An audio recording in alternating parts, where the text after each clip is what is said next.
Buenas tardes a todos, bienvenidos. Soy Javier Munera, presidente del Centro Espírita de aquí de Beas, que es la asociación que ha organizado este evento, las jornadas. Estas jornadas buscan sobre todo fomentar la convivencia entre las personas que conocen el espiritismo y que no los conocen, y sobre todo también desmitificar un poco la idea que hay acerca de esto, derribar falsos mitos y todo este tipo de cuestiones. Como verán, el espiritismo es algo que abarca muchos campos del conocimiento y tiene una cultura muy extensa, y esta tarde seguro que van a salir sorprendidos gracias a nuestro ponente. Es una alegría ver aquí a amigos de toda España, amigos que han venido desde muchos sitios, desde muy lejos, veo aquí amigos que han venido desde Galicia, desde Madrid, desde Huelva, en fin, de Ciudad Real, y bueno, gracias a todos por acompañarnos en esta tarde y por el esfuerzo que supone el asistir y el desplazarse aquí, además de algunos amigos de la zona que también nos acompañan de aquí de Beas de Segura y de los alrededores. Darle las gracias a todos, porque sin su presencia no sería posible estas jornadas.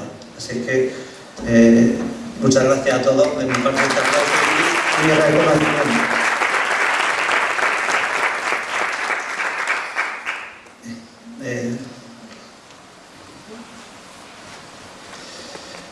Bueno, pues la verdad es que esto es una alegría, el poder retomar, digamos, esta actividad que comenzamos ya hace unos años y que la pandemia tristemente nos hizo cortar, y bueno, pues esperamos que podamos darle un poco de continuidad al evento y que todo vaya saliendo estupendamente. A ver, es que me perdonan, pero no me he echado las gafas y no veo demasiado bien, pero bueno, da igual. Gracias, Pedro. Gracias, Pedro. Bueno, no quisiera olvidarme de dar las gracias a amigos que han hecho posible el que esta tarde estamos aquí, como Enrique y su mujer, como Juan de Dios y Juani, a los que muchos conocéis, a amigos y centros de aquí de Beas, de otros centros, de Úbeda especialmente, o de Chiclana, en fin, y bueno, decirles también que este año hemos cambiado el nombre a Jornadas Espíritas de la Comarca Segureña, con el fin de algún modo englobar a todos estos grupos y todos estos amigos, o aquellos que puedan surgir y se quieran incorporar al carro, ¿vale? Esa era la idea principalmente. También quisiera dar las gracias especialmente al Ayuntamiento por cedernos las instalaciones, el teatro en este caso, y bueno, aprovechamos que está aquí Vanessa Pérez, que pertenece a la Corporación Municipal, y nos va a dar unas palabras de bienvenida. Así es que...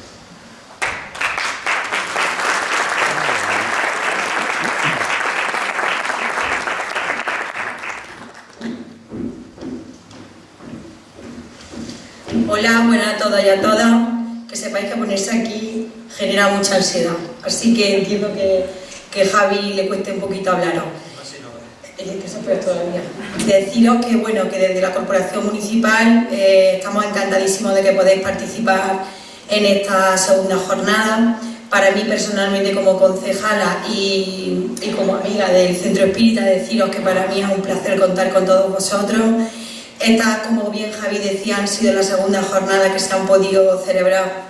Nos hubiese gustado celebrar más, pero por el tema de la pandemia no se ha podido hacer este tipo de encuentros, y bueno, esperemos que podamos seguir haciéndolo en los próximos años. Deciros que bueno, que excusaros la presencia de José Alberto, de nuestro alcalde, porque hoy ha coincidido con las fiestas populares de una de nuestras aldeas.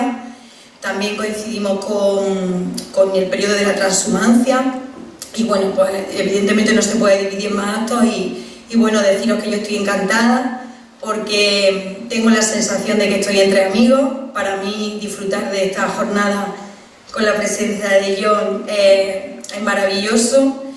me siento entre amigos, siento que todos los que estamos aquí tenemos un objetivo común de vida, que es vivir con esta espiritualidad, ¿no?, con la que solemos movernos.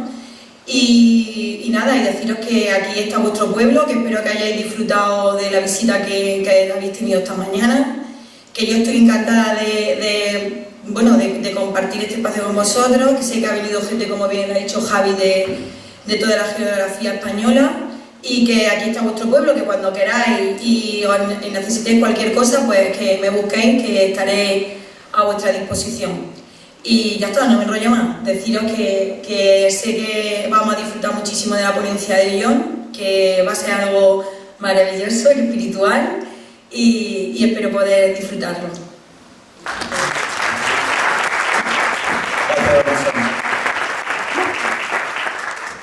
Bueno, antes de iniciar y explicarles un poco la dinámica, les rogaría que apagaran los móviles o los pusieran en silencio, ¿vale? La conferencia Vida después de la vida, pese a todo lo que y todas las reticencias que pueda haber, la ciencia ya hoy en día, bueno, hoy en día no, desde hace tiempo ya demostró la existencia del mundo espiritual y de la vida después de la muerte.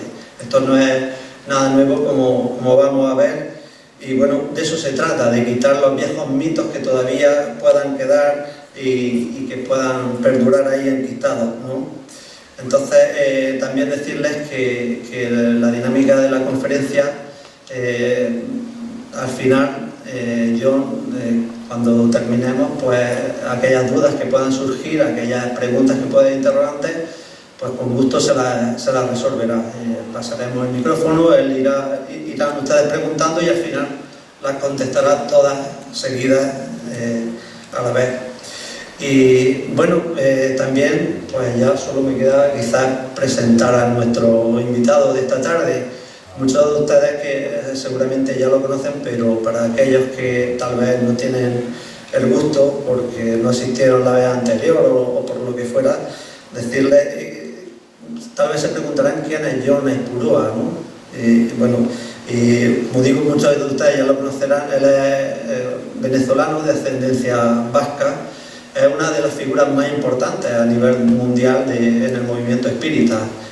Tiene más de 50 años desde que, digamos, conoció este movimiento, ¿no? Como profesional, pues también tiene una experiencia de más de 30 años como psicólogo clínico y profesor universitario en el área de psicología en la Universidad Central de Venezuela, ¿vale? También ha sido locutor de radio. Como ven, es un hombre muy polifacético, una persona muy trabajadora que podría estar podría extenderme más, pero bueno, no es el caso. A él tampoco le gusta demasiado alarde, es una persona humilde. Y bueno, lo que les decía, podría estar en cualquier universidad o en cualquier televisión esta tarde dando una conferencia o hablando sobre cualquier tema, porque él domina muchos campos del conocimiento. Pero para mí lo más importante quizás es que tenemos la gran suerte de tenerlo aquí esta tarde y no está en la televisión, como digo, en una universidad. Así que, Jon, por favor, muchas gracias.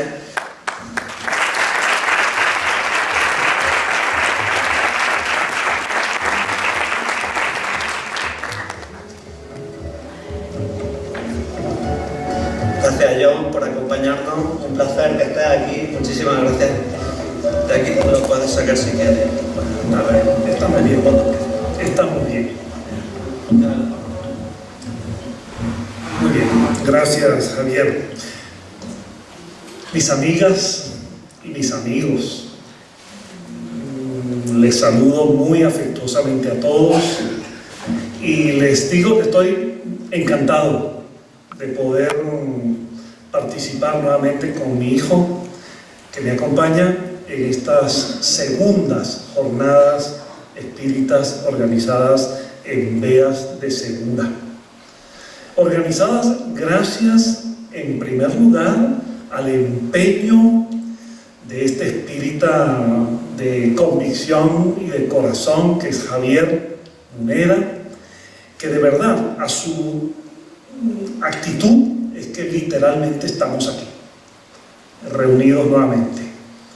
y igualmente a Vanessa, que también nos acompañó en la actividad anterior a la pandemia de estas primeras jornadas. Naturalmente quiero también agradecer a todos los que han venido. Sé, porque a la mayoría les conozco, tengo el privilegio de disfrutar de vuestra amistad. Sé que aquí están, a ver si lo recuerdo bien, por aquí, comenzando además de Beas, de Chiclana, de Segura, de Úbeda, de Jaén, capital, de Montilla, de Córdoba, de Valencia, de Ourense, y aquí me dejo, por favor díganme algo. Huelva, perdón, sabía que me faltaba alguna población, pero puede haber alguna más. Ciudad Real, y alguien más para no dejar a nadie en la mención. ¿Hay alguien de Murcia? Mi hijo, que como sabrán tiene un humor extraordinario. Bueno, de verdad un gusto enorme, ¿eh? Y yo valoro altamente que hayan venido a acompañar este esfuerzo de Javier y un grupo de amigos de la región para fomentar la difusión de la doctrina espírita y para estimular la formación de un grupo de estudios. De modo que en esa actividad hemos estado toda la vida, en muchas ciudades, en muchos países, y siempre le he dicho a Javier que lo vamos a apoyar incondicionalmente y que las cosas se fraguan lentamente, pero quien le pone decisión y disposición al final tiene éxito. Así que ánimo, Javier, y adelante. Pues nuestro tema central, nuestra palabra clave, como se dice en los resúmenes académicos, es la muerte. Pero no vamos a hablar de la muerte desde una perspectiva fúnebre, trágica, no. A la luz de la visión espírita, la muerte tiene otra visión, otra mirada, otro acercamiento, porque en nuestra visión espírita, la muerte es parte del mismo proceso de la vida. Tiene que ver con la continuidad en fases alternas. Quizás la mejor frase que exprese esto es una que no es de Kardec, pero está acompañando el dolmen druídico en la tumba de Kardec en el Père Lachaise, en París, que dice: nacer, morir, renacer y progresar sin cesar. Tal es la ley. Nacer, morir, renacer. De modo que el miedo a la muerte, que existe como un recurso psicológico en los seres humanos, probablemente se deba, como decía el poeta romano Lucrecio, decía: le tenemos miedo a la muerte igual que un niño a la oscuridad, porque no la conocemos. Quizás el desconocimiento de lo que es intrínsecamente la muerte, además de las fantasmagorías y decorados fúnebres con que se ha acompañado históricamente, ha provocado esa reacción interna en nosotros de miedo a la muerte, que implica miedo a morir, que también implica miedo a lo que nos puede pasar después de la muerte, y en más de uno también el miedo a los muertos.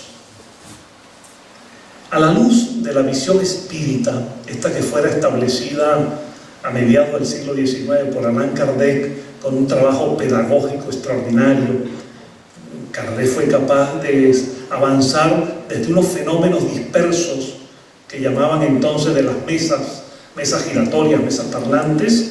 Fue capaz de avanzar desde ese fenómeno disperso hasta la elaboración de un método para investigar esos fenómenos. Y después de su investigación, un sistema de pensamiento, un código de ideas que finalmente se expresa en lo que es la doctrina espírita. Pues en esta visión, morir pierde la perspectiva lúgubre que le da el concepto materialista de que morir es acabar con todo. Cesa la conciencia, desaparecemos nosotros, ya se acaba, se extingue la totalidad de lo que fuimos y no hay continuidad. Y en las visiones espiritualistas, religiosas y hasta esotéricas, la muerte está también en un marco un poco nebuloso. La visión espírita es concreta. Morir es desencarnar. Y este término es muy apropiado, porque morimos porque nosotros, seres espirituales, estamos conectados desde que nacemos a un cuerpo físico que se desarrolla y que impulsamos.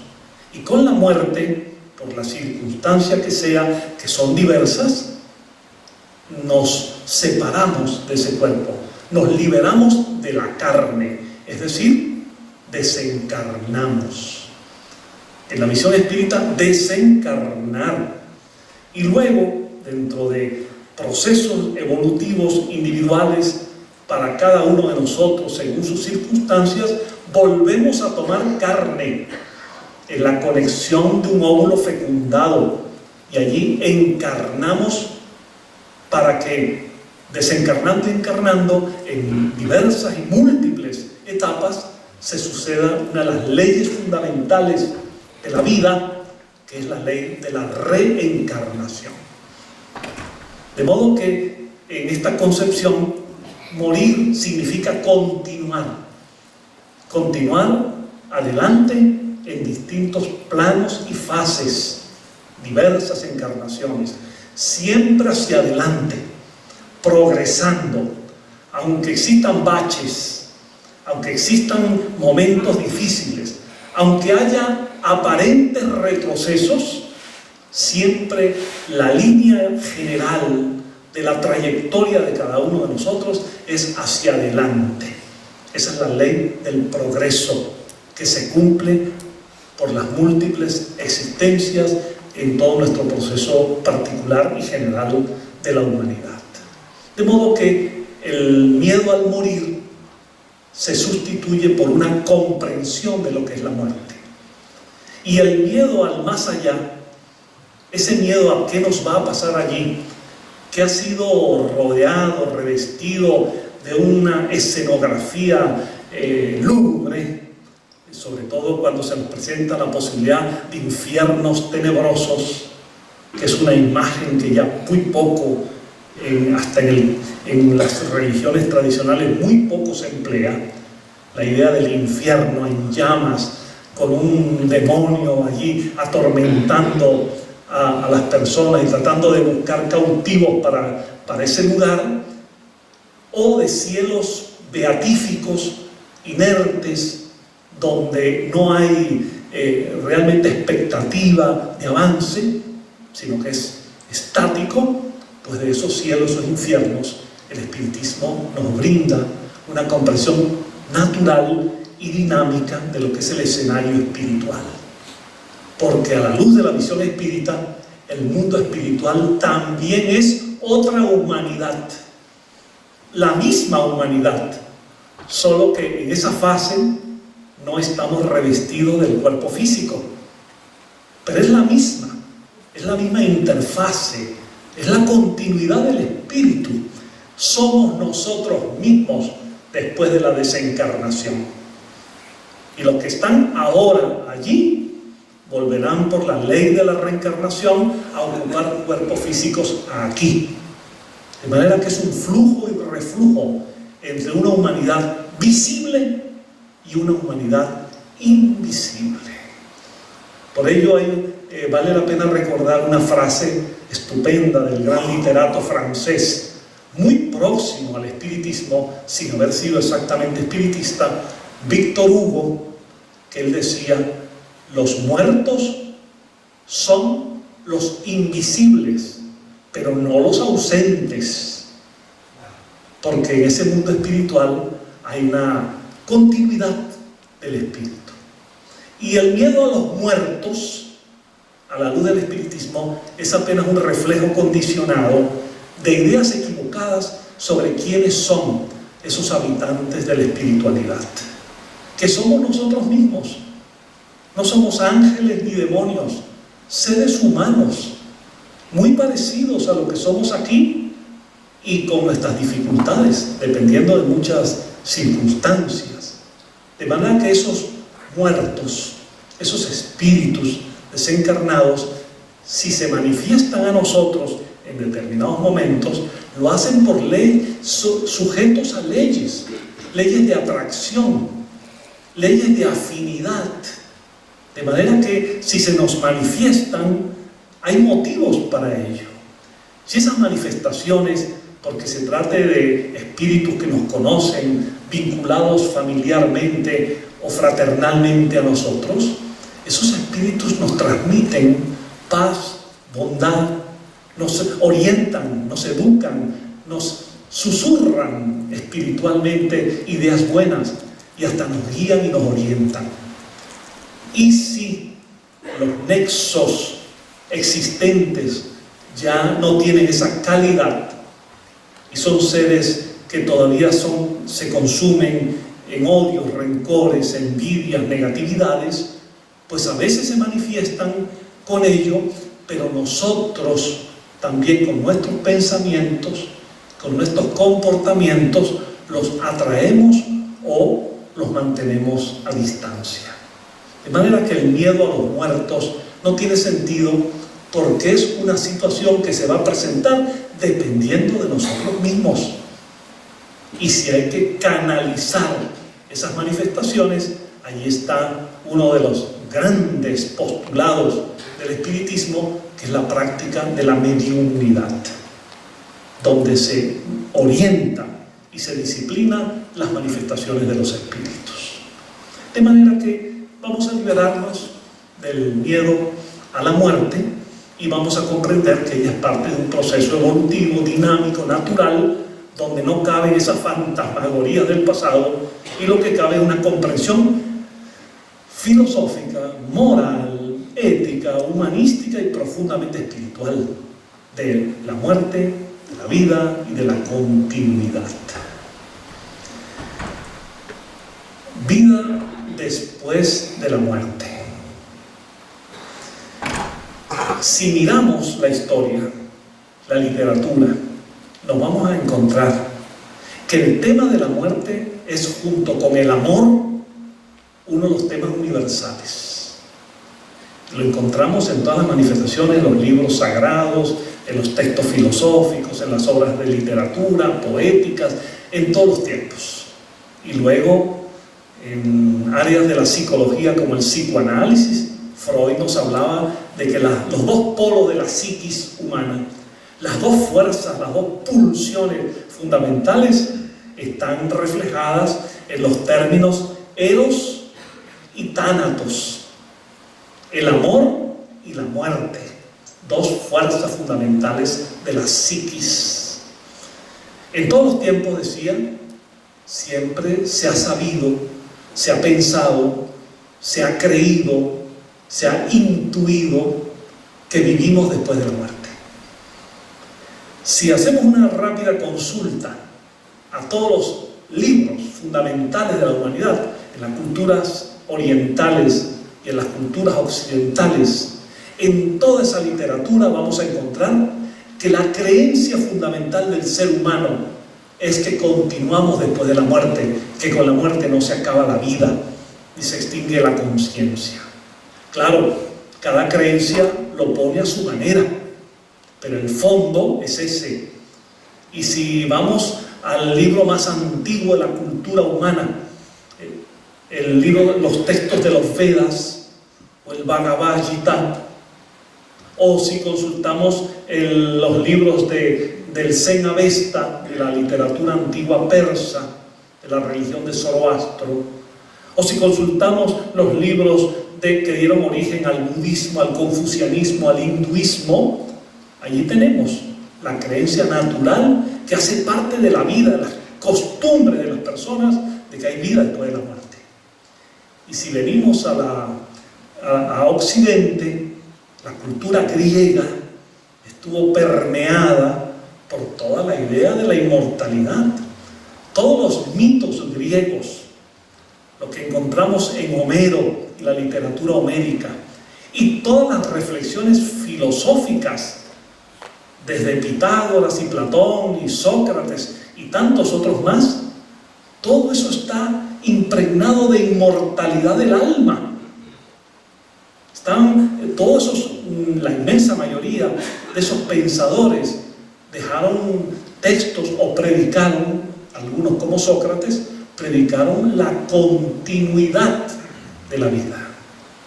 Hay un detalle interesantísimo que ahora les recuerdo en el libro de Platón, la Apología, que se ocupa, como ustedes saben, de Sócrates, y en este caso el último día en la vida de Sócrates. En la Apología hay un texto que a mí me luce impresionantemente hermoso. Sócrates está rodeado de sus discípulos.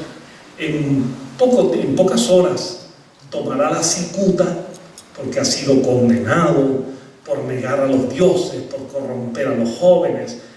Es decir, ha sido condenado por el poder establecido, religioso y civil, en aquella Grecia. Sócrates prefiere que sus últimas horas, nos cuenta Platón, prefiere emplearlas en conversaciones útiles. Y en eso, cuando ya está por tomar la cicuta, que le falta muy poco, un poeta, uno de sus amigos poetas, declama una poesía. Y eso llama la atención a Sócrates porque no la conocía. Y Sócrates le llama, está a punto de tomar la cicuta, le llama y le dice: enséñame ese poema tan hermoso. Y el poeta le dice: Sócrates, pero si vas a morir ya, ¿para qué quieres aprender un poema? Porque no me quiero ir sin conocer, sin saber algo más.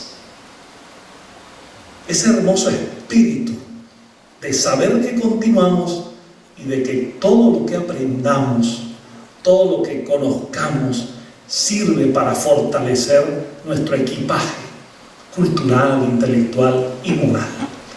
Yo digo que debemos ser como Sócrates. No importa las circunstancias en que estemos, vivamos para el aprendizaje, vivamos para el conocimiento, disfrutemos de la riqueza que significa aprender y aprehender, es decir, informarse y comprender. Pues les decía que toda la filosofía griega está fundamentada en la idea de la inmortalidad del alma, incluso en la reencarnación, muchos de ellos, como Pitágoras, como Sócrates, como Platón. Y en los textos posteriores de la literatura cristiana, el propio Jesús de Nazaret como figura fundamental que marcó con su vida una época antes de él y lo que vino después de él hasta nuestros días. En Jesucristo, en Jesús de Nazaret, vamos a encontrar en su prédica, igual que lo había hecho antes Buda, igual que lo había hecho Lao, Confucio, Zoroastro, Pitágoras, la idea de la inmortalidad. A veces nos referimos a esos pensadores y maestros y no les hacemos caso. Los tomamos en cuenta para algunas cosas, pero su enseñanza fundamental, que es el espíritu, que es la continuidad de que seguimos viviendo en otras experiencias posteriores, a algunas personas no les llega. Pero toda su instrucción fue esa: continuamos espiritualmente. Y toda la literatura cristiana, dentro de la visión de los dogmas ya establecidos, los padres de la Iglesia, San Agustín, Santo Tomás, todos ellos razonaban en la visión teológica para hablarnos de la inmortalidad. De modo que a veces resulta sorprendente que personas que socialmente, en nuestros días y desde hace tiempo, se declaran creyentes de esta religión, sin embargo, en el fondo de su pensamiento no están muy convencidos de que la muerte significa la puerta para otra vida, a pesar de que es la creencia básica y es lo que enseñaron sus grandes pensadores. En todos los tiempos esta idea ha estado allí, en todos los tiempos. Las ideas materialistas han sido siempre minoría. Las ideas espiritualistas han copado la mayoría del pensamiento histórico. Eso le da una fundamentación enorme. Incluso en las culturas ancestrales de pueblos de otras identidades, en África o en los indígenas, los aborígenes de América, cuando llegaron los europeos, se encontraron con tradiciones ancestrales en que aquellos seres evocaban a sus ancestros y se comunicaban con ellos, con distintos ritos y fórmulas. De manera que todo el planeta, toda la historia, toda la civilización está llena de inmortalidad del alma. Ahora bien, en la mentalidad moderna, y ya desde el siglo XVIII, de la Ilustración, se reclamaba que era necesaria una prueba más consistente, que no bastaba que en la historia del mundo se hubiese creído eso, de la inmortalidad, que no bastaba, que no era suficiente que la gente pensara, creyera o intuyera eso, que era necesario encontrar pruebas más sólidas. Y es ahí, mis amigos, es ahí donde aparece la obra pedagógica, cultural, filosófica, científica, moral, de humanismo espiritual de Allan Kardec. Es allí donde se coloca la razón de ser del espiritismo. A esa idea creída, aceptada, intuida por las religiones, por las tradiciones espiritualistas, darle consistencia y darle incluso demostraciones. Es ahí donde interviene el espiritismo para encontrar el primer método experimental que se aplica de manera firme y sostenida, que es el atender los mensajes de aquellos que dicen que están ya fallecidos, mensajes de los muertos, que nosotros preferimos llamar los espíritus desencarnados. Y Allan Kardec, pedagogo, racionalista, hombre frío, metódico, escéptico, que cuando le hablaron de aquellas mesas que se movían, dijo: no me parece, me van a tener que demostrar que tras esas mesas hay un cerebro que piensa, unos nervios que transmiten, unos músculos que las mueven. No creo en eso. Pero se dedicó a investigar y finalmente llegó a la convicción, tras años de trabajo, de que en efecto aquellas causas invisibles que provocaban los movimientos de las mesas con inteligencia para transmitir mensajes coherentes y responder preguntas inteligentes, estaba la respuesta en la existencia del mundo espiritual. Y Kardec presentó las bases de la doctrina espiritista, respaldada en primer lugar en una confirmación experimental que hasta el día de hoy es el gran laboratorio del espiritismo, que es la comunicación de los espíritus y la práctica mediúmnica. Digo que sigue siendo la base fundamental, pero que no debe ser confundido, la mediumnidad no debe ser confundida con la doctrina espiritista. El hecho de que una persona sea medium, porque facilita comunicaciones, no significa que sea espiritista. Y el hecho de que una persona sea espiritista no significa que sea medium. Son áreas distintas, interrelacionadas. Lo que el espiritismo viene a demostrar es que por el apoyo de los mediums, el concurso de los mediums y los espíritus que se manifiestan en determinadas circunstancias, y habiendo quien dirija aquella reunión con provecho, se puede obtener una información valiosa. Y digo con provecho porque, como todo en la vida, aspectos muy valiosos son mal empleados por otros. Y cuando una reunión, que las hay en todas partes del mundo, y las ha habido siempre, se reúnen alrededor de alguien que parece ser que tiene facultad de mediunidad y se dedican a asuntos banales, absolutamente insustanciales, a preguntar a esos pretendidos espíritus si la hija se va a casar, si va a conseguir la lotería, si va a conseguir trabajo o hasta para asuntos muy domésticos, pues obviamente se está desaprovechando un instrumento valioso de información. ¿Qué fue lo que Kardec, pedagogo, profesor de varias disciplinas, con libros publicados por la Sorbona, no iba a desaprovechar preguntando qué pensaba la señora Amélie Boudet de él, ni qué pensaban en algún lugar de algo familiar? No, a él, a Hippolyte Léon de Nisard, se le ocurrió preguntar: ¿y ustedes quiénes son? Que era lo obvio. ¿Ustedes quiénes son? Son las almas de los fallecidos. ¿Y cómo se manifiestan a nosotros?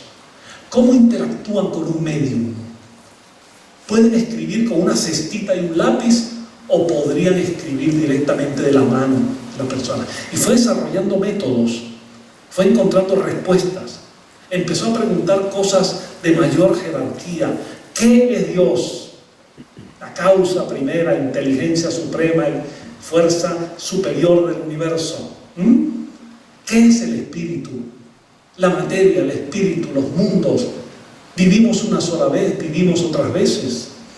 Quizás muchos no saben que cuando Hippolyte Léon de Nisard comenzó a experimentar con los mediums, Hippolyte Léon, él era contrario, opuesto, disentía de la idea de la reencarnación, no la aceptaba.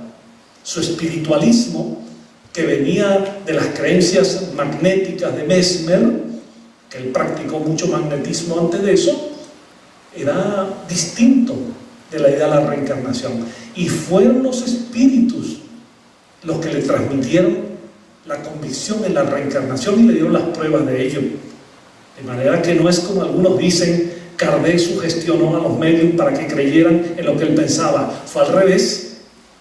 Ideas que él no aceptaba, los espíritus le corrigieron. De modo que, gracias al espiritismo, gracias a ese método de Kardec, se pudo establecer una doctrina coherente para entender la vida después de la muerte. Y con el espiritismo vinieron otros movimientos, aparecieron investigadores, estudiosos, aparecieron pruebas diversas. En Europa se fundaron las sociedades de investigaciones psíquicas, en América también, apareció luego la metapsíquica en Francia, y se fue produciendo hasta nuestros días una enorme cantidad de investigación experimental que nos confirma la idea central de que hay vida después de la muerte. Más de una vez me han dicho a mí, al término de una conferencia, cuando se invita a que dialoguemos, algún escéptico me ha dicho: pero el espiritismo vive de la gloria del pasado.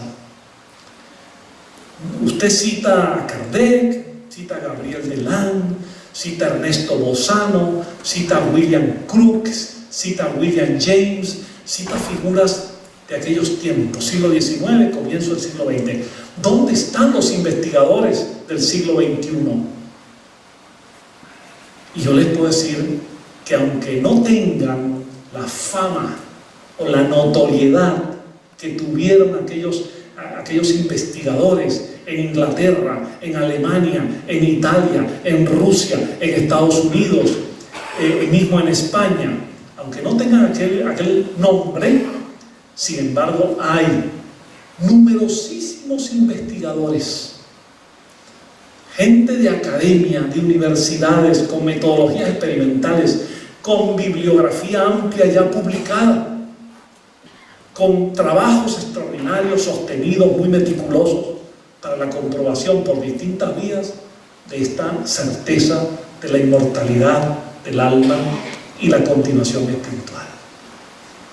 Quizás muchos de ustedes conozcan los trabajos de Gary Schwartz, por ejemplo, los trabajos más conocidos de Raymond Moody, de Ian Stevenson, de Pim Van Lommel, de Sam Prania y tantos más, que los hay tenido la oportunidad de conocer a algunos de ellos en universidades norteamericanas, canadienses, inglesas, danesas, holandesas, australianas, de Ceilán, de la India, que publican trabajos muy detallados para ofrecer sus confirmaciones acerca de las diversas manifestaciones del mundo espiritual y de las diversas pruebas de continuidad espiritual.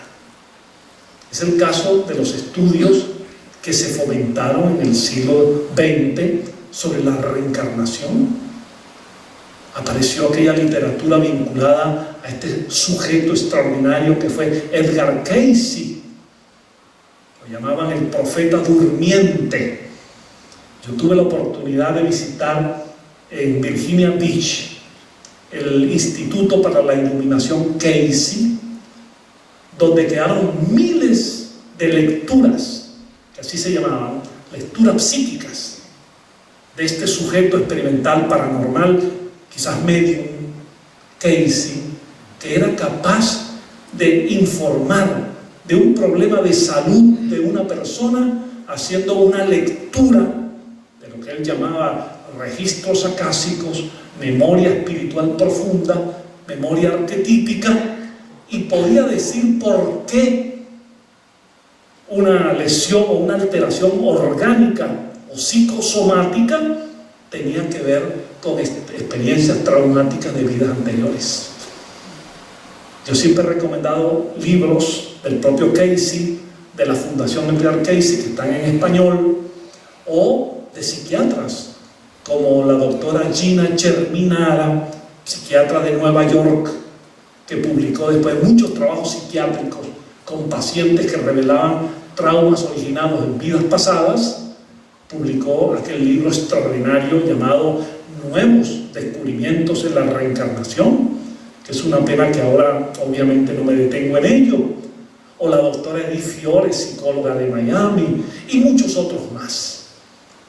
Los trabajos de Ian Stevenson tienen hasta el día de hoy un calibre científico extraordinario. Su libro, donde él selecciona, después de estudiar 2000 y tantos casos de niños en culturas diferentes, niños que él y su equipo de la Universidad de Virginia viajaron a Ceilán, viajaron a Alaska, viajaron a Brasil, viajaron al Líbano, viajaron aquí mismo en Europa, y selecciona para algunos de sus libros, por ejemplo el más famoso, 20 casos que sugieren la reencarnación, donde el equipo de la universidad, quiero decir que Stevenson era el director del departamento de neurología y psiquiatría de la universidad, y se jubila en la universidad en ese cargo, director del departamento de neurología y psiquiatría de la Universidad de Virginia. Ustedes lo pueden buscar en internet.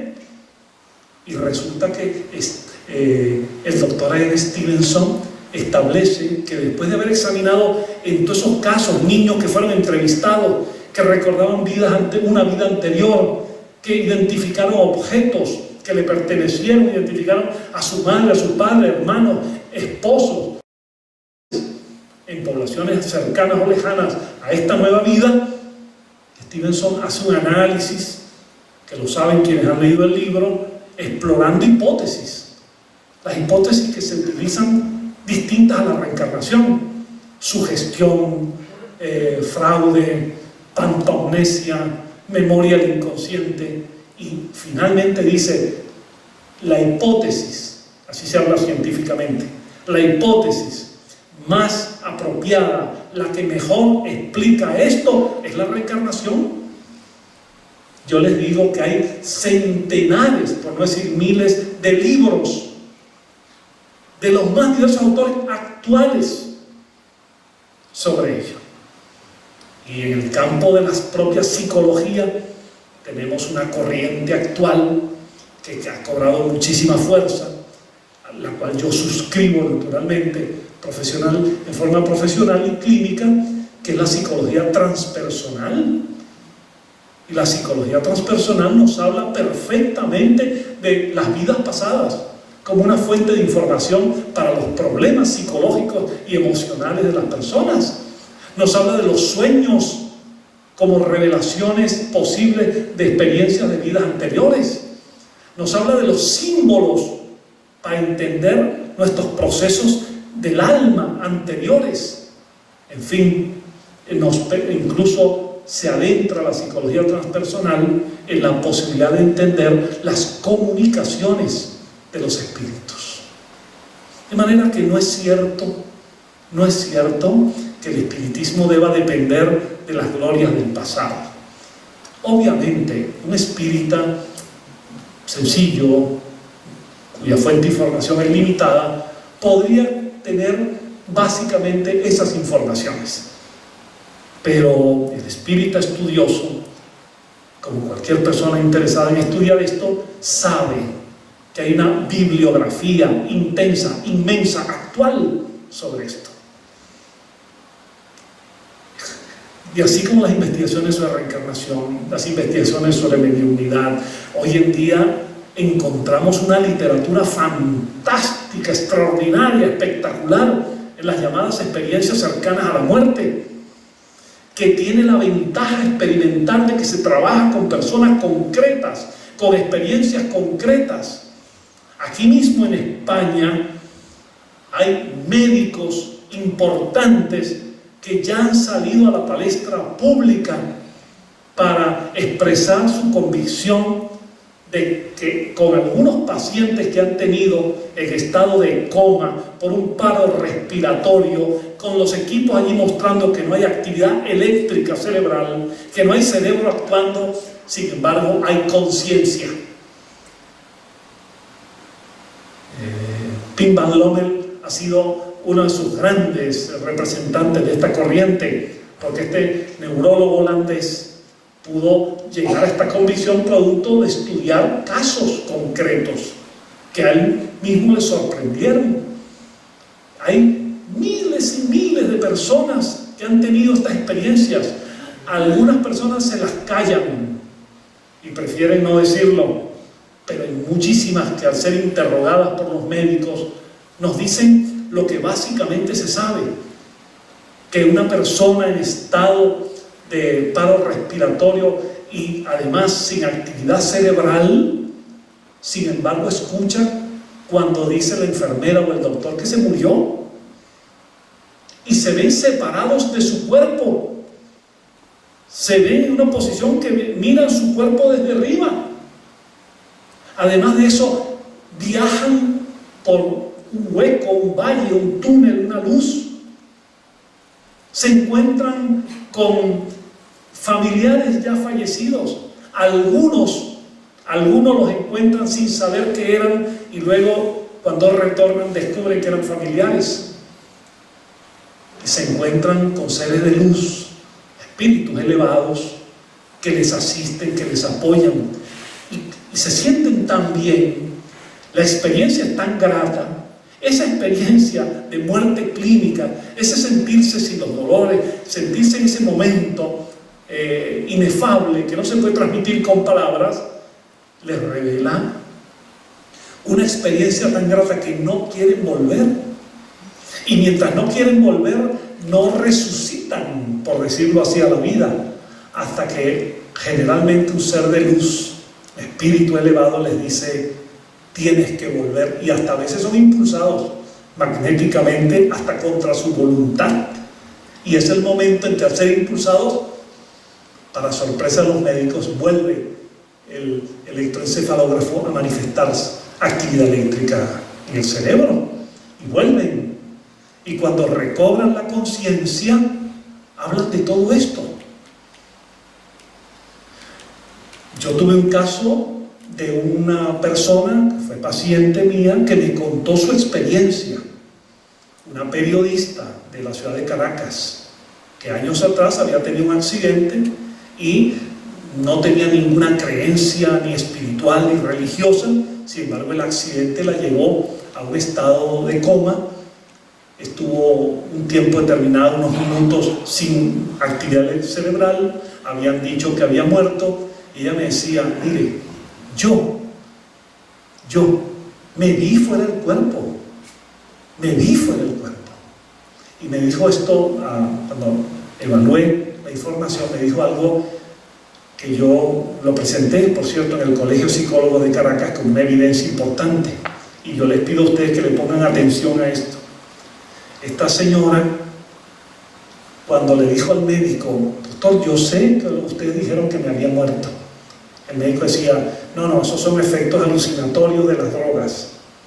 No, y yo me vi fuera del cuerpo. Decía, no, eso es alucinación, eso no existe, usted no puede estar fuera de su cuerpo. Le decían, dice, doctor, le voy a decir esto. En la habitación, ese armario que está allí, un armario de 2,30 metros de altura, en ese armario, en la parte de arriba hay una tijera. El doctor le dice, usted está imaginando, está fabulando. Doctor, hay una tijera. Hasta que el médico dijo, pues vamos a salir de esto, vamos a demostrarle que está alucinando. Llama a un empleado, se sube en una pequeña escalera y encuentran la tijera.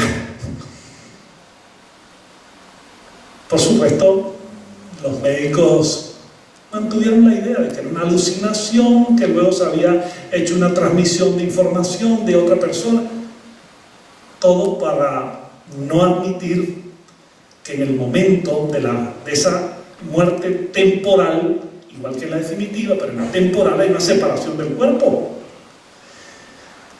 Cualquier psicólogo, cualquier estudioso del comportamiento humano, cualquier médico, sabe que una alucinación es una percepción que no tiene contenido real. La persona está viendo algo por allí, eso no tiene sentido real, no hay objetividad, eso es alucinatorio. Pero cuando existe contenido real, como es el caso de las tijeras, cuando hay un objeto concreto identificado, no es alucinatorio. Y la pregunta concreta que cualquiera de ustedes se puede hacer ahora es esto, porque en este caso hay miles como este. Yo lo relato porque lo viví por la narración de la paciente. Uno se pregunta, y cualquiera tiene que preguntarse, si vio esa tijera que efectivamente estaba allí, nunca en su vida la había visto porque ingresó en coma a la clínica y no se le iba a ocurrir en coma subir por una escalera a ver qué había arriba del mueble. La pregunta elemental es, ¿y con qué vio? ¿Con qué instrumento sensorial vio? ¿Cómo vio? Eso quiere decir lo que dice San Pablo, lo dicen todos los investigadores de antes y de ahora. Hay conciencia sin cerebro. Y el espíritu y el perispíritu dotan de una estructura tal que permite registrar conscientemente, o registrar en conciencia, mejor dicho, una información que no ha sido procesada por los sentidos y no ha sido procesada por el cerebro. Que estamos lejos de saber sobre eso, muy lejos. ¿Cómo es posible? Para un clínico es difícil admitir esto de que hay conciencia sin cerebro, pero los hechos son tercos y los hechos están allí. Bueno, las vías diversas para hablarnos de la vida después de la muerte nos dan una confirmación de lo que se admitió, se creyó, se cree en todas las culturas religiosas de la humanidad, en todas. Ahora bien, dicho ya esto, y me interesa mucho ahora colocar el tema por aquí, lo que está anunciado allí, ¿qué se desprende como educación de esta convicción? ¿Qué nos enseña o qué le debe enseñar a cualquier persona esta convicción? A mí esta paciente, por cierto, me decía, porque yo le regalé un libro mío de espiritismo, y me dijo, yo lo leo, doctor, pero le voy a decir una cosa. Me dijo así, yo no necesito que me hablen del espíritu. Después de esa experiencia, yo sé que soy un espíritu. No necesito que me lo prueben. Yo le digo, no, yo le doy el libro como un complemento. Pero me dijo, yo no lo necesito como prueba. Yo ahora no creo, yo ahora sé que soy un espíritu y eso no me lo va a quitar nadie. Porque lo había vivido. Porque una cosa es conocimiento intelectual y otra cosa es vivencia. A nosotros nos pueden dar un mapa para llegar de cualquier lugar de España a Beas de Segura y podemos mirar la carretera muy bien, pero si nunca hemos tomado un automóvil o el tren para llegar a Beas de Segura y no hemos visto sus paisajes, no hemos visto su topografía, sus características y su clima, no tenemos la verdadera vivencia. De modo que los libros son un instrumento fundamental de la cultura, pero también la vivencia incorpora una información que es fundamental. Pues a la luz de esta convicción, como en el caso de esta mujer que me decía que ya no le hacía falta, ella sabía, la pregunta es, para toda persona espiritualista, en el sentido de admitir la realidad del alma después de la muerte, la vida espiritual, en cualquier vertiente, en el caso del espírita, la pregunta es, ¿eso te sirve para educarte sobre la muerte? Un espiritista brasileño que admiramos mucho, el profesor Herculano Pires, un gran filósofo, escribió un libro magnífico llamado Educación para la muerte. Herculano Pires decía, el espiritismo nos educa para la vida, pero es que dentro de esa educación para la vida está la necesidad de educarnos para la muerte. Es una información que difícilmente la conseguimos, salvo que cada uno de nosotros se preocupe por adquirirla. ¿Cómo educarnos para la muerte?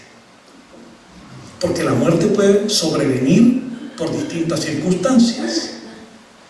La natural, aunque todas son naturales, pero la más obvia es la desencarnación por la edad, la senilidad, el envejecimiento, el desgaste corporal. Esa es la que se tiene como experiencia de desencarnación o de muerte, la experiencia más positiva, en el buen sentido de esta palabra.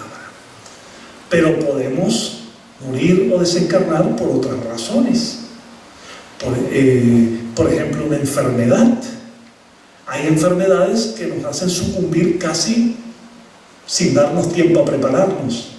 Hay otras enfermedades que son largas y a veces dolorosas, pero nos dan un tiempo para madurar, para reflexionar.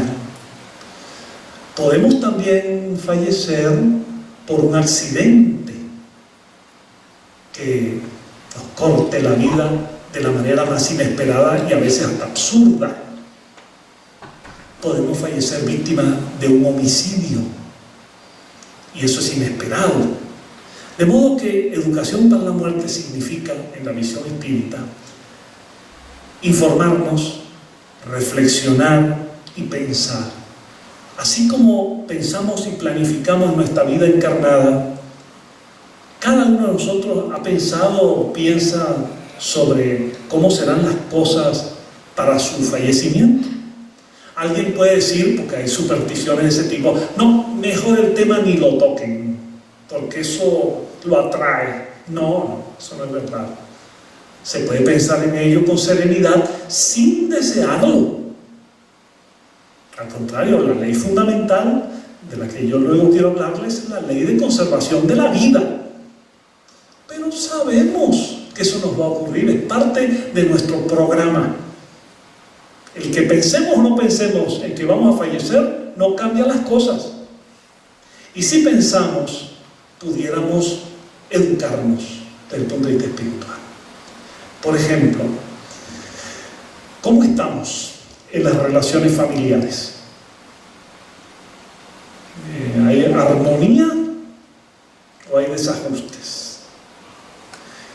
¿Hay rencores, choques, situaciones que no queremos perdonar? Pues todo eso es un lastre que nos afecta. Y si nos preparamos desde la perspectiva de la espiritualidad, de la desencarnación, de la continuidad, podemos ir poco a poco, como decía don Antonio Machado, aligerando el equipaje. Ligeritos de equipaje. rencores, inferioridades morales, bajas pasiones, choques, a veces incluso detalles que pueden, como una bola de nieve, convertirse en una luz y desencadenar una gigantesca conflictividad en el seno de familias que quedan divididas para siempre. ¿Cuánto pudiéramos hacer ahora, sin esperar al más allá? ¿Cuánto podemos hacer por nosotros y por nuestro entorno familiar y social? Ahí está una educación para la muerte. Tratar de que cuando nos sobrevenga estemos en paz lo más posible con nuestra conciencia. Esto no nos lo va a enseñar ni el espiritismo, ni ninguna doctrina, ni ninguna religión. Es un trabajo interior. Es un asunto de cada uno de nosotros. Nos atañe a cada uno de nosotros. No nos lo va a regalar nadie. Es un trabajo personal. ¿Qué estoy haciendo? ¿Con quién lo estoy haciendo? ¿Cómo hago las cosas mejor? Porque desde la convicción espiritual, lo que yo mejore ahora se va a traducir en condiciones mejores en el mundo espiritual. Que nadie crea que se lo van a regalar. Que nadie crea que si alguien se murió es porque entonces pasa a ser un ángel en el mundo espiritual. Eso, la naturaleza no da saltos. La naturaleza es evolución.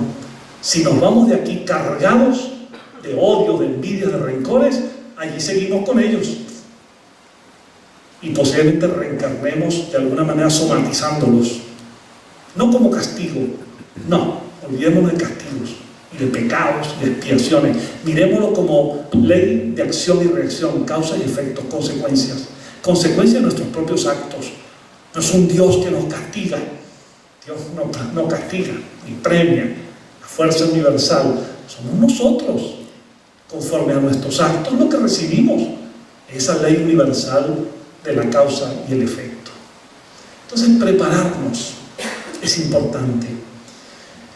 Prepararnos si se trata de una etapa de estas difíciles previas, en que una enfermedad de esas crueles nos asalta y sabemos que hay un término determinado a nuestra existencia.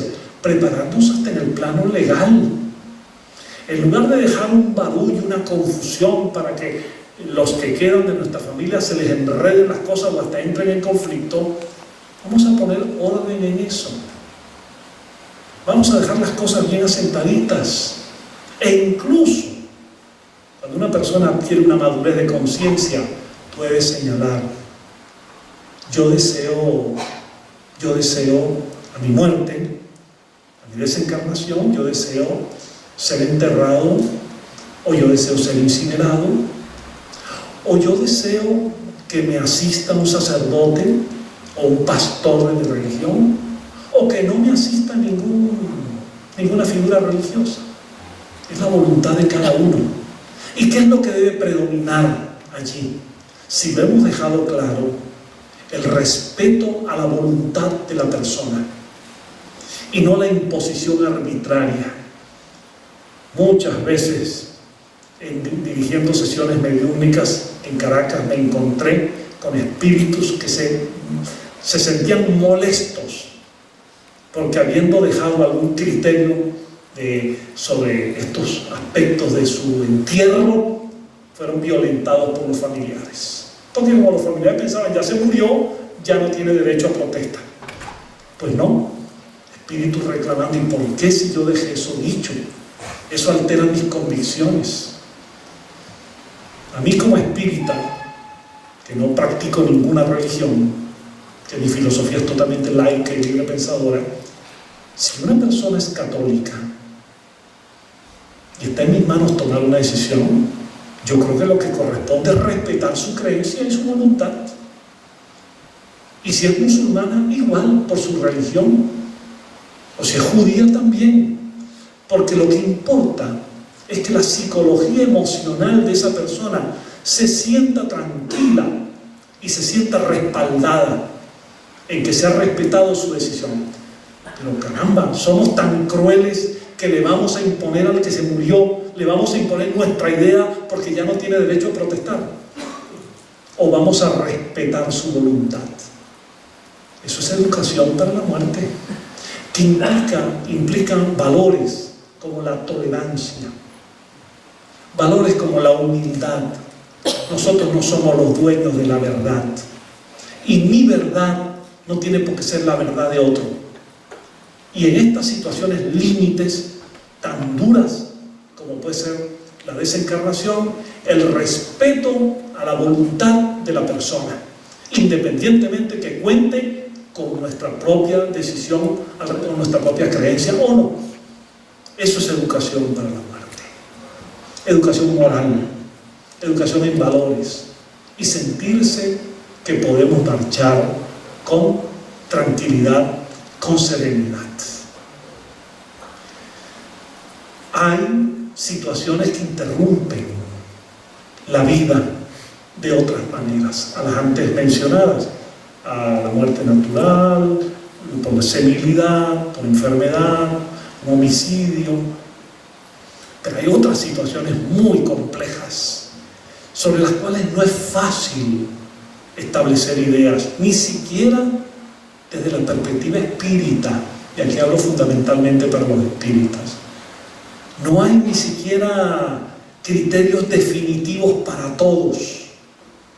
Y esta es una invitación a la reflexión y a que contribuyamos todos a una visión de la filosofía espírita actual, moderna, dinámica y no estancada. Les hablaría de 2 o 3 situaciones básicas para no cansarles.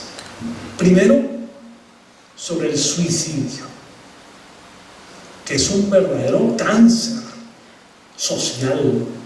¿Saben ustedes en promedio cuántas personas se suicidan en el mundo al año? Las estadísticas lo repiten año tras año. Casi 1 millón de personas. Casi 1 millón de personas se suicidan.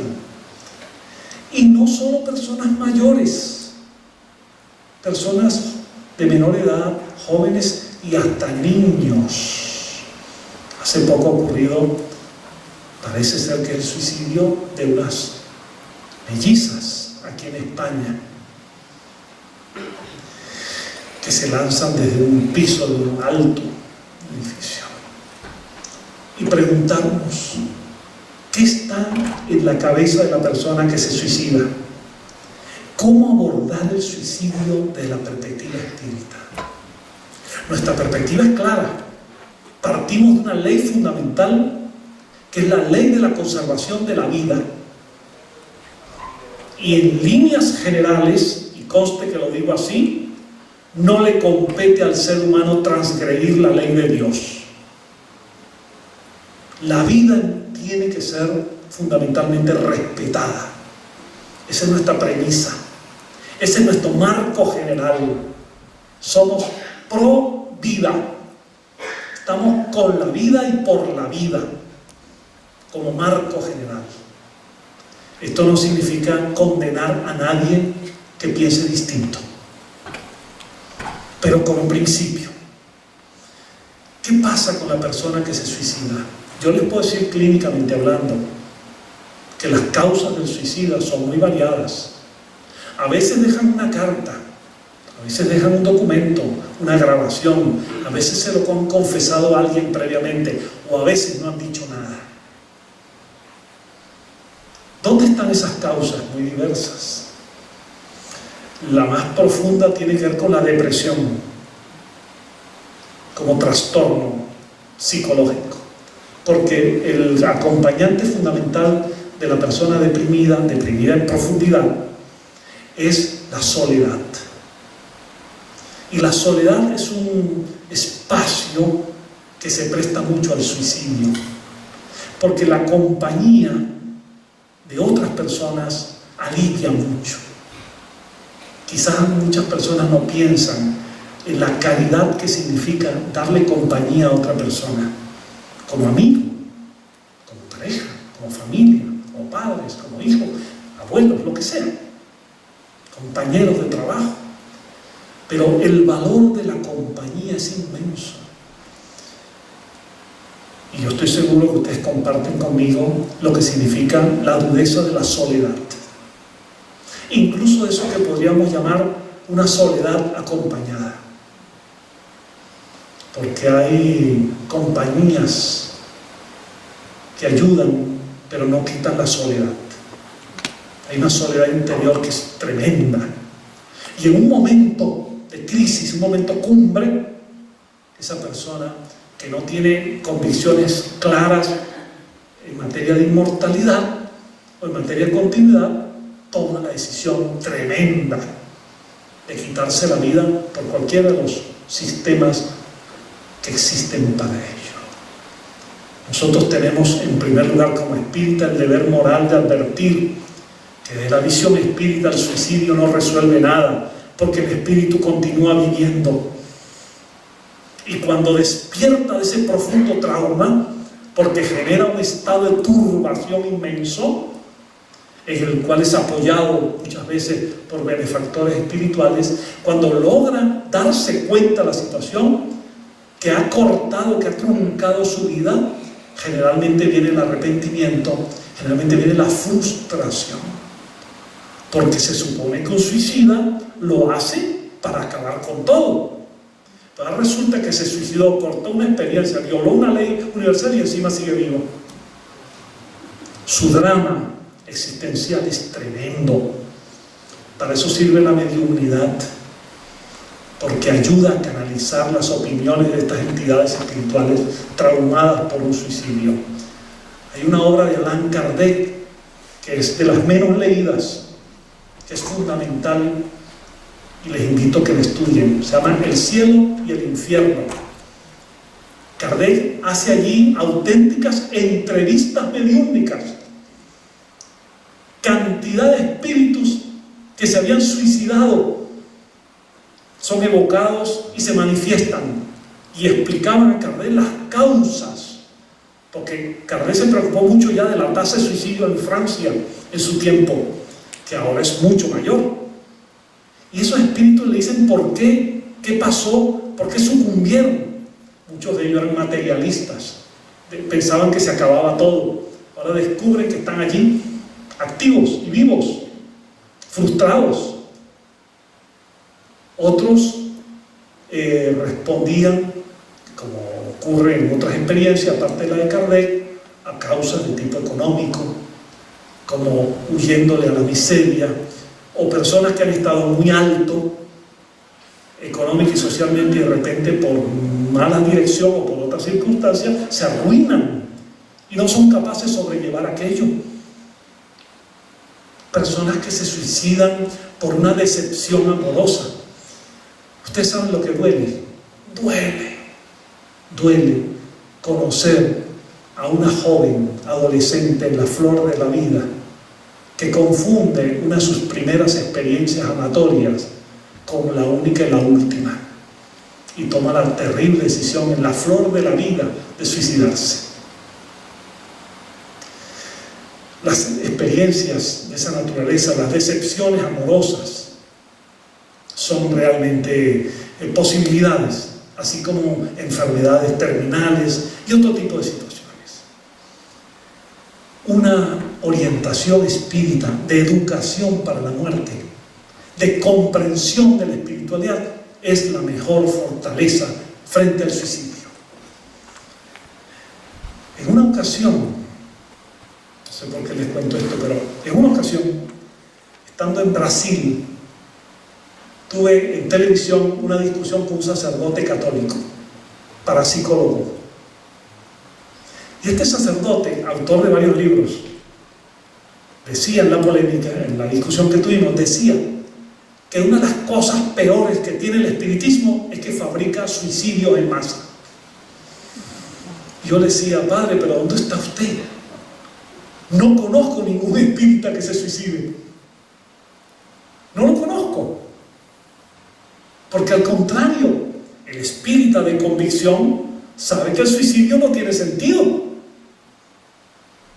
De manera que la comprensión de esto es fundamental, entre otras cosas, para una función de profilaxis social, disminuir la tasa de suicidios. La convicción espiritualista La convicción de la inmortalidad del alma, la convicción de que continuamos, es una fuerza poderosa para detener la tendencia suicida. Por razones obvias. Porque el que está convencido de ello sabe que con suicidarse no cambia nada. Al contrario, empeora las cosas. Dicho esto, también hay que decir que a la luz del espiritismo no podemos ser tan condenatorios. No podemos convertirnos, que a veces ha pasado, primero en presentar una imagen lúgubre.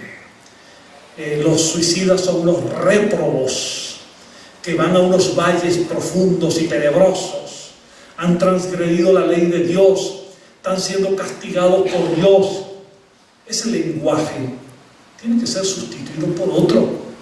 En primer lugar, generalmente nadie se suicida porque le dé la gana. Hay una conducta que tiene una explicación y tenemos que intentar comprender la causa que lo lleva a eso.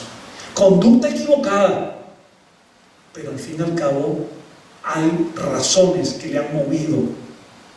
Y nosotros, antes que con este dedo señalar y con este dedo condenar y con este dedo señalar que ahora vendrán las expiaciones, vamos a intentar ser más humanos.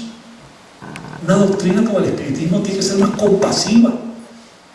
Vamos a entenderlos, porque entre otras cosas está ese espíritu sufriendo que no vale la pena. Eso es como cuando un hijo comete un error y lo fuerte, ¿qué vamos a hacer? Lo reprendemos, tiene sus consecuencias, pero le vamos a estar amargando toda la vida con eso. O vamos a intentar darle la mano para que avance y se eduque y no vuelva a incurrir en ello.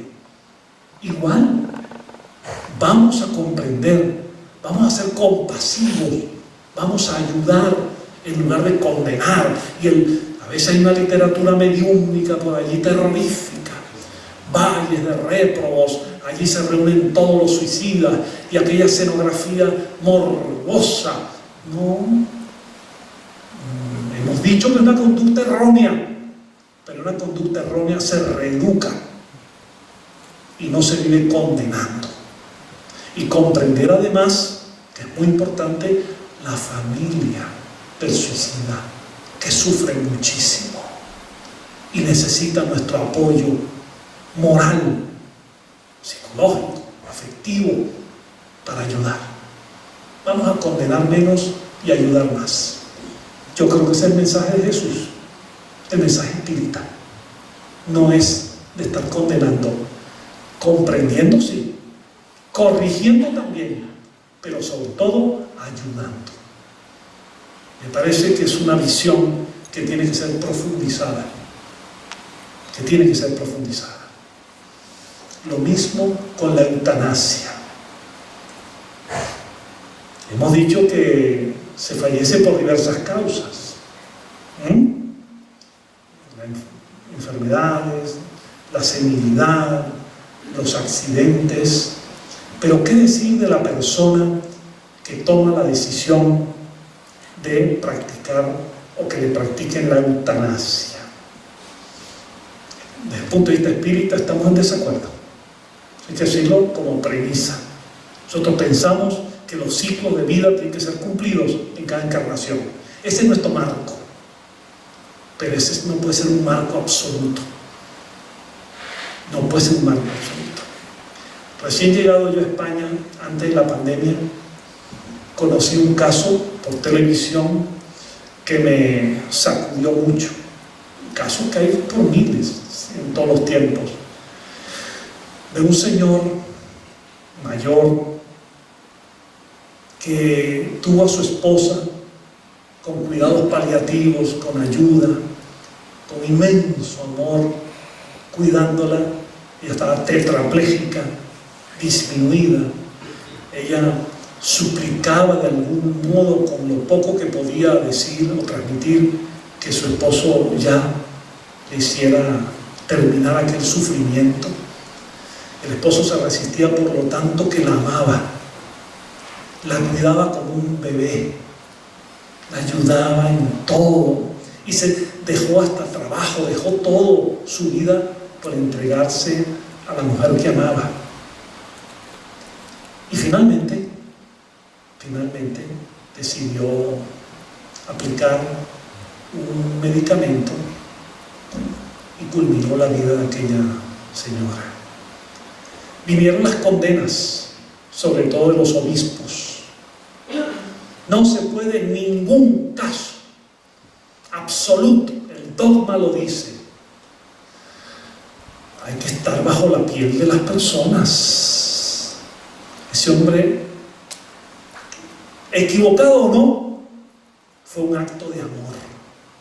Y como nos han dicho los espíritus siempre, la intención es lo que cuenta. La intención. Y la intención no fue acabar con su vida, aunque eso lo implicó. La intención fue acabar con su sufrimiento ante el ruego de esa mujer, de su pareja, de toda la vida. ¿Vamos nosotros a condenarlo en el nombre de un principio axiomático de que no se puede en absoluto? Yo digo, y cada vez me ubico más en eso como espírita, me ubico en el dolor humano, en el sufrimiento de las personas. Eso fue antes de ser aprobada la ley de la eutanasia. Por eso el juez que la condenó, casi en llanto, le dijo: debo condenarlo a usted porque la ley me lo pide, pero créame que no me atrevo a ello, no me atrevo a condenarlo. La ley me lo pide, pero no me atrevo. Y dio una fórmula para que la condena la cumpliese en casa. Y al poco tiempo, de paso, hubo una disposición legal que lo liberó de responsabilidad, porque la intención era absolutamente noble y amorosa. En materia de eutanasia también hay que distinguir, en lugar de condenar globalmente, hay que distinguir entre la eutanasia activa y la eutanasia pasiva. La eutanasia activa es la que en general, la que consideramos, aunque la ley ahora lo esté normando y aceptándolo, como espíritas nos cuesta mucho, porque creemos que la ley fundamental es la ley de la conservación de la vida, tomando en cuenta de paso el panorama de múltiples vidas y las leyes de causa y efecto. Pero aún así hay que mirarlo, sobre todo si lo que impera es la compasión, aquello que Buda nos enseñó tanto, Jesús también, el amor al ser humano, antes que ser tan condenatorios, porque como decía Jesús, no juzguéis para no ser juzgados, porque cuántos han juzgado a otros y luego les toca a ellos. La eutanasia pasiva, yo estoy convencido de que el espiritismo la acepta, porque implica la no prolongación artificial de una vida irreversible.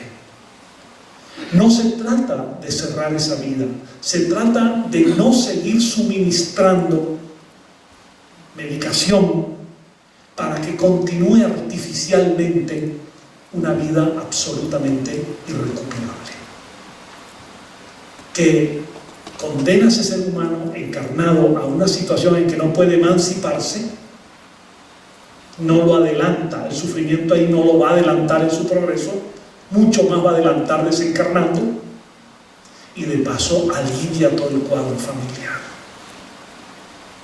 Y se trata simplemente de aplicar, de dejar de aplicar una medicación para que ya el organismo ya proceda, cuando sea el momento, a la desencarnación, el espíritu de su organismo. Viví un caso mediúmnico en Caracas, tremendo, sobre esta materia. Una familia espírita cuyos hijos yo vi nacer. El señor, uno de los fundadores de nuestro movimiento espírita, tuvo un accidente cerebrovascular con derramamiento de masa cerebral. Fue llevado urgentemente a una clínica y allí, desde que llegó, en estado comatoso. Llegó un momento, pasaban las semanas, clínicas costosas, que la familia espírita toda nos decían cómo actuar en esta materia. Yo les preguntaba a la esposa, a los hijos, yo le preguntaba, pues tengo la metodología siempre de preguntarle a las personas qué es lo que quieren, antes de dar recetas doctrinarias. ¿Qué quieren? No, lo queremos y confiamos en Dios, confiamos en que se va a recuperar. Bueno, está bien, que la medicina haga lo que pueda, aunque los médicos nos han dicho que es poco, y ustedes psíquicamente sigan mentalizando, y vamos a pedirle siempre al mundo espiritual ayuda, que es la estrategia básica del espiritismo. Y pasaban las semanas, ya llevaba como mes y medio, 6, 7 semanas en esa situación, y no había una mínima, una leve señal fisiológica. Yo conversé con médicos, me decían, tiene la destrucción total del tejido cerebral, es irreversible completamente. Yo le preguntaba, ¿y por qué está aferrado a la vida? Decían, bueno, está allí. Bien, el hecho es que un médium de nuestra institución recibió un mensaje de uno de nuestros guías espirituales, donde nos pedían a nosotros que hiciésemos una reunión mediúmnica invitando a la familia de este compañero espírita nuestro que estaba en la clínica en esa situación. Hicimos la reunión, y aquello es una experiencia que hay que vivirla en materia de para saber de lo que se habla con propiedad, porque reunidos, y yo dirigiendo la reunión pedí a los espíritus que nos dijeran cuál era el sentido de la reunión, que estaba la señora, los hijos. Un espíritu orientador nuestro nos dice, hemos solicitado esta reunión porque vamos a traer a esta reunión, por otro medium, vamos a traer al espíritu. Este señor llevaba el nombre de Maximino, que nunca se me olvidará. Vamos a traer a Maximino por un medio. Yo le preguntaba al espíritu, ¿es eso posible? En una persona en estado comatoso, ¿sí? El espíritu encarnado puede desdoblarse y manifestarse, y lo vamos a traer. Y así ocurrió. Se manifestó y logramos dialogar con él. Le voy a hacer esto breve. Y el espíritu básicamente dice esto: no me marcho porque no me dejan, la familia no me deja. Se refirió a su esposa con su nombre, se refirió a cada uno de los hijos con su nombre, y dijo, les pido que me dejen marchar a la familia. He sido afortunado por esta familia, el amor, y se fue dirigiendo a cada uno de ellos por su nombre, hasta por sus hipocorísticos, es decir, una forma resumida del nombre, de como le decía a cada uno de los hijos. Y finalmente dijo, déjenme marchar. Aquello fue un drama, una reunión mediúnica, estaban llorando todos, me faltaba yo nada más para llorar, todos estábamos compungidos. Y finalmente la esposa, que era quien tenía la llave en su mano, la esposa, que es la que tiene la decisión, dijo, está bien, aceptamos, no pediremos más ni a Dios ni a los espíritus que continúes, porque recuerdo que este espíritu Maximino me decía a mí, yo, ¿para qué voy a continuar? Mi cerebro, dijo así, mi cerebro es una papilla, recuerdo esta palabra, es una papilla, destruido. Amigos míos, dicho y hecho, cuando la esposa finalmente, después de toda aquella reunión, dijo que estaba bien, que no insistirían más, el espíritu se despidió, dijo una cantidad de cosas bonitas, se despidió. Yo les puedo decir que a los 10 minutos recibimos una llamada telefónica. Maximino, después de 6, 7 semanas, había desencarnado. Estaba allí, aferrado por la presión afectiva de la familia. Esto es una lección muy importante. Fíjense, es una suerte de eutanasia pasiva, porque no solamente es desconectar o dejar de suministrar medicinas, es una eutanasia pasiva porque la familia, que era el factor fundamental, dejó de retenerlo y aceptó que se marchara. Nosotros tenemos escrito este trabajo y lo podemos enviar a quien lo quiera leer, porque es un caso dramático de lo que influenciamos nosotros con un paciente, con un familiar que está en un proceso de estos. Bueno, amigos míos, unas palabras para ir cerrando esto sobre el dramático tema del aborto. Me remueven mucho estos temas a propósito de algunas leyes que se han venido aprobando acá en España, algunas de ellas intragables, que van a causar destrozos en las familias, en los niños, en los adolescentes, en las mujeres y en la sociedad.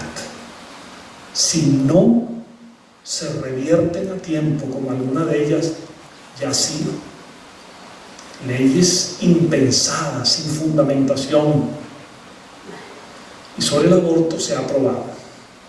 Bien, debo decirles esto, es un tema delicadísimo. No es que el espiritismo tenga doctrina sobre esto, no, estamos en elaboración de ideas. En principio, categóricamente, igual que con todo lo demás, la visión espírita, no lo olviden por favor, es la ley de la conservación de la vida. Estamos con la vida. La vida es el mayor bien de que se dispone, la vida. Y hay que aprovecharla, hacerla útil para nosotros mismos y para los demás. La interrupción del embarazo de una mujer es terrible y se debería fomentar una educación más comprensiva de esto. Es terrible. Sufre el nasciturus, sufre el embrión, el feto, sufre la madre, sufren quienes nos rodean, a veces sufre el hombre, a veces para el hombre es un alivio, sufre la familia, sufre quienes quieren a esa mujer.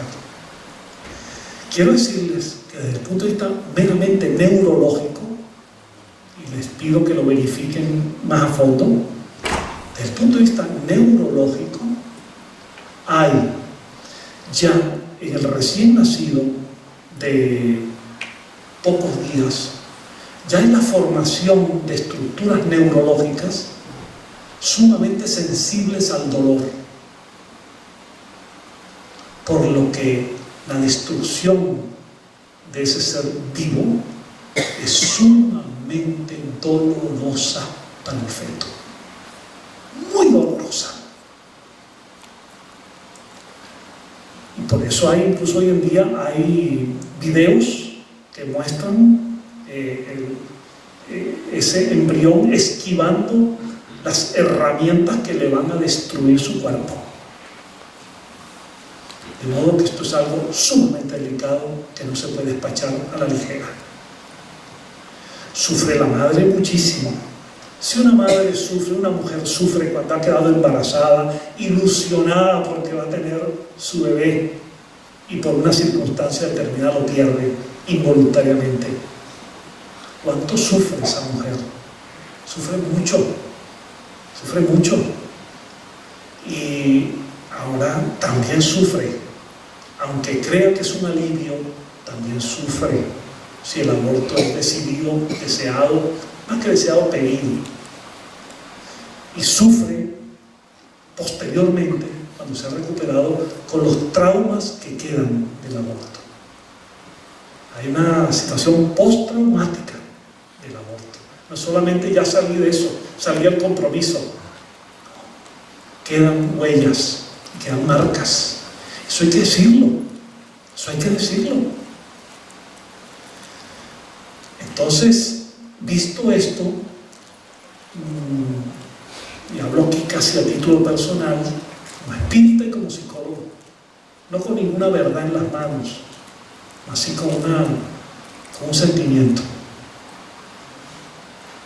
Veo que al mismo tiempo que se aprueba una ley del aborto que permite, antes de las 14 semanas del embarazo, sin ningún otro compromiso, interrumpir aquel proceso, bueno, al mismo tiempo se aprueba una ley, por ejemplo, de salvamiento de las especies de extinción. Y me entero que, por ejemplo, la destrucción de un huevo de águila, de una especie de extinción, lleva una pena de 100.000 euros y 3 años de cárcel. La destrucción de un huevo de águila, que eso está bien, hay que preservar esa especie. Pero al mismo tiempo la destrucción de un huevo humano no tiene consecuencias legales. No me parece que haya proporcionalidad. Está penado destruir un embrión de una especie animal, que hay que salvarlas.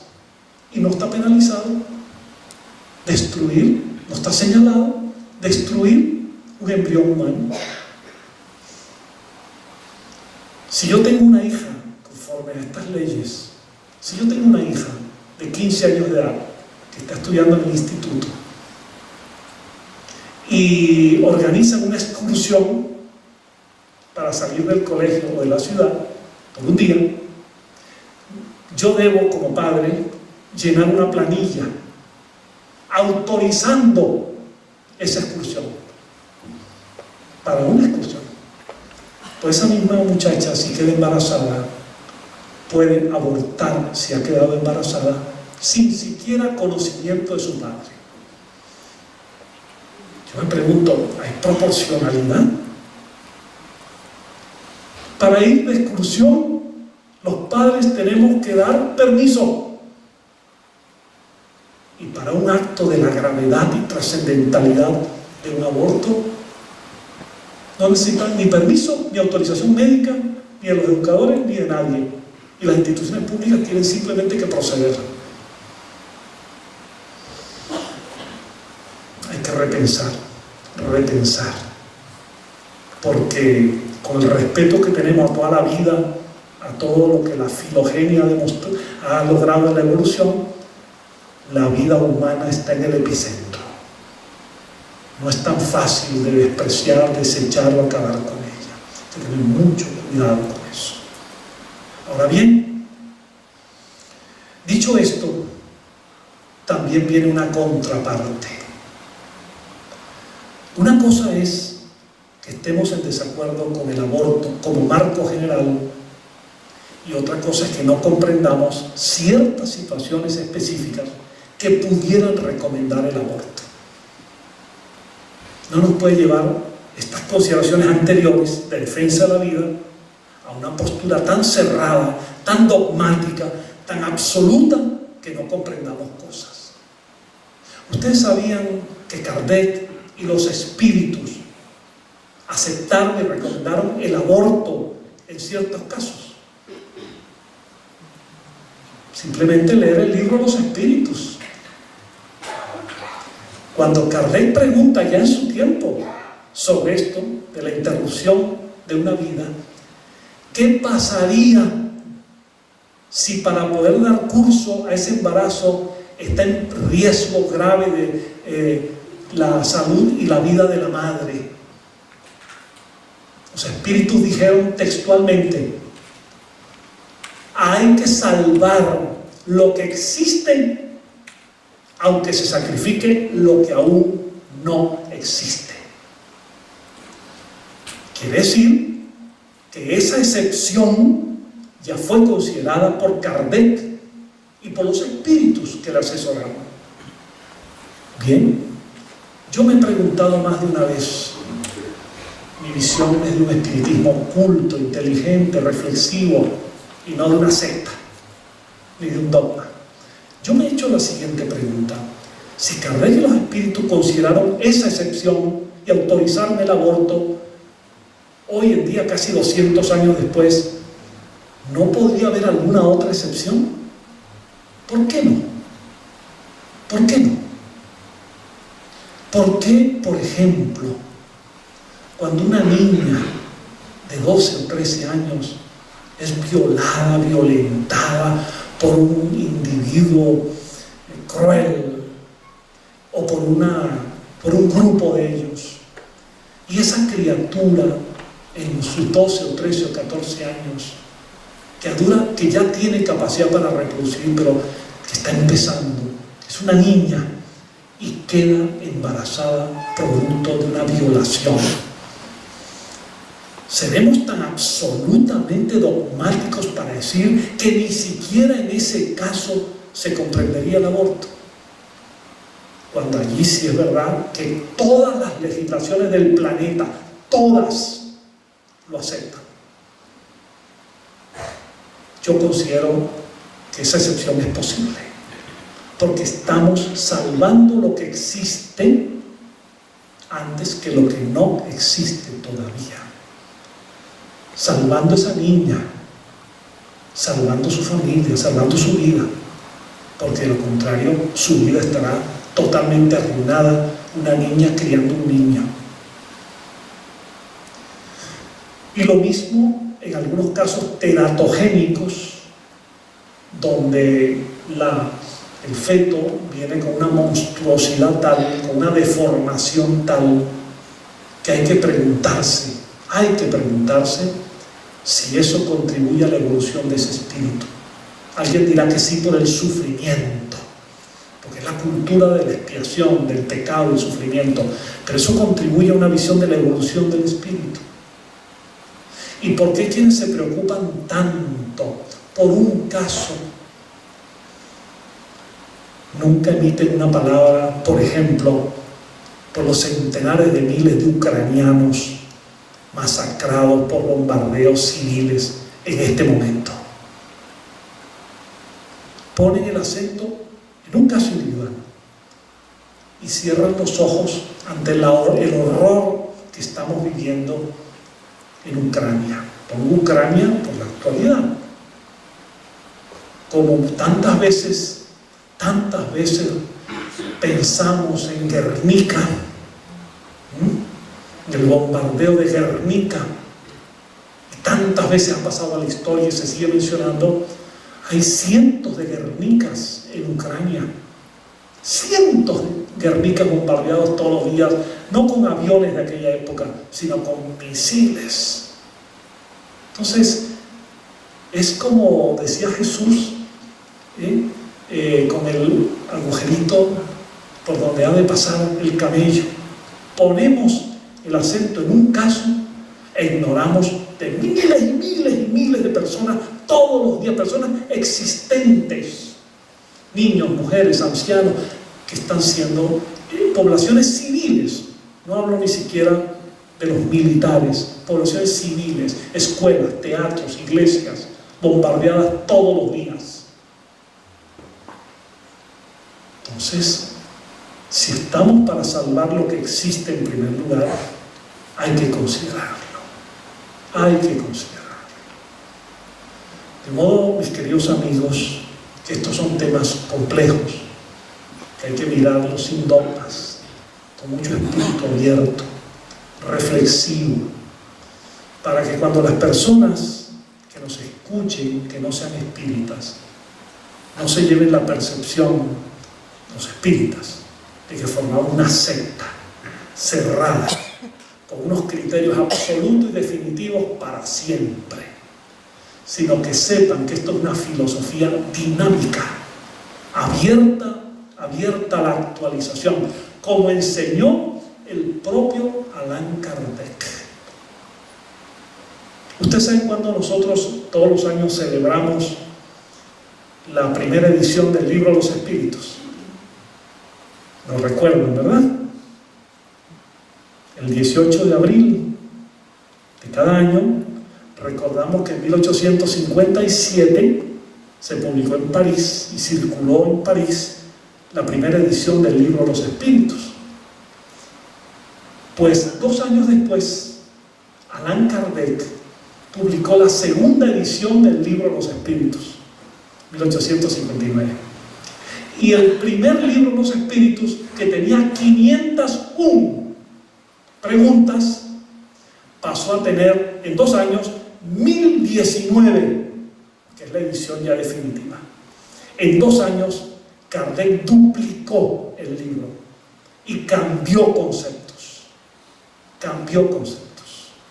que ahora es muy difícil ahora resumirlos, pero uno de ellos tiene que ver con el momento del nacimiento.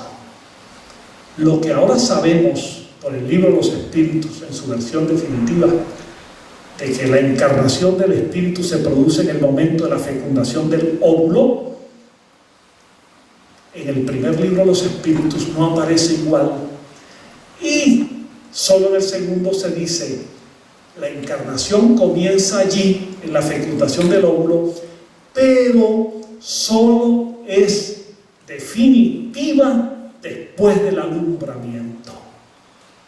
Eso quiere decir que la encarnación de un espíritu, cada vez que ello ocurre, es un proceso que va desde un primer contacto fluídico, y en el desarrollo embrionario, en los 9 meses de la maternidad, se va haciendo completa. De manera que no es tan absoluto el concepto, y el propio Kardec cambió muchos de ellos. De modo, mis amigos, que la reflexión nos lleva a ir cambiando. Y sobre el aborto, a la luz de este concepto, por favor, que nuestro marco general sea la defensa de la vida, pero que no seamos tan dogmáticos, y sobre todo, no condenemos, no señalemos y mucho menos penalicemos a la mujer que por razones, las que sean, equivocadas o no, ha abortado. Esa mujer necesita que le tendamos la mano, que la apoyemos y que la orientemos. Si es posible antes del aborto, vamos a hablarle. Si nos da la oportunidad, vamos a hablarle, vamos a explicarle la encarnación del espíritu, vamos a intentar decirle que la vamos a ayudar. Pues esas mujeres necesitan, ante gente que las condene, necesitan ayuda, apoyo moral, apoyo psicológico, apoyo espiritual, apoyo económico, porque el grueso de los abortos se dan en las sociedades más empobrecidas, en los países donde la masa poblacional está víctima de la miseria social, y por lo tanto esas mujeres abortan en la clandestinidad. Y las legislaciones lo que intentan es, con la legislación intentan que no se produzca de esa manera, sino con condiciones que salven sobre todo a la madre. De modo, amigos, que la vida como ley, la vida porque es la vida después de la muerte, pero no nos convirtamos nosotros en jueces, en censores, en represores, en castigadores, en condenadores de nadie, porque no juzguemos para no ser condenados o para ser juzgados. Más compasión. Bueno, entonces yo quisiera concluir y me gustaría recordar un caso de una mujer extraordinaria, de una poetisa y cantautora chilena que se llamó Violeta Parra.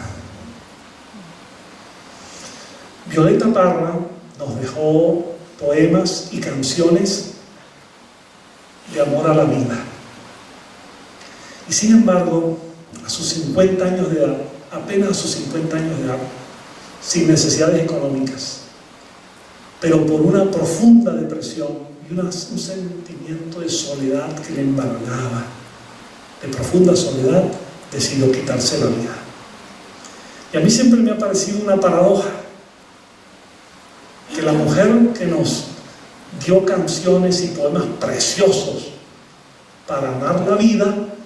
Sin embargo, en un momento dado flaqueó y sucumbió y no tuvo en ese momento la fortaleza para preservar su vida. Hay comunicaciones espirituales de ella, donde este espíritu habla sobre su sufrimiento y sobre su arrepentimiento, de alguna manera, en cuanto a que no lo pensó del todo. Pero eso es bueno, porque el arrepentimiento es la base del perdón. Y el perdón es la gran ley de la evolución, junto con el amor. Entonces yo ahora, en Vías de Segura, quisiera que recordáramos en homenaje a Violeta Parra, en homenaje a ella en tanto en cuanto a todas las personas que como ella han decidido truncar su vida por no tener. Ella era profundamente marxista y materialista y atea, y su espiritualismo vino después de la muerte, porque el materialismo muchas veces llega a que si la vida es esto nada más, no pasa nada, es un mal trago apenas. No, es mucho más que eso. Entonces, en homenaje a Violeta Parra, y sobre todo el espíritu, y sobre todo las personas que han sucumbido por este error, el suicidio, y como advertencia o observación a quienes pudieran en un momento dado pensarlo, incluyendo a nuestros familiares, yo me gustaría invitarles a que lean y escuchen ese poema maravilloso que luego nos lo regalara en canción mujeres como Mercedes Sosa, de Argentina, ese bellísimo trabajo que se llama Gracias a la vida. Me gustaría invitarles a que lo relean y se conmuevan con ello. Yo solo ahora me gustaría recordar la última estrofa de ese poema, que vamos a ver si la memoria me ayuda. Dice algo como esto. Dice: gracias a la vida que me ha dado tanto. Me ha dado la risa y también el llanto. Por eso yo preciso y distingo la dicha y el quebranto, que son los materiales que forman mi canto, que es el canto de ustedes, que es el mismo canto, y que es el canto de todos, que es mi propio canto. Gracias a la vida. Y gracias a todos ustedes por la atención.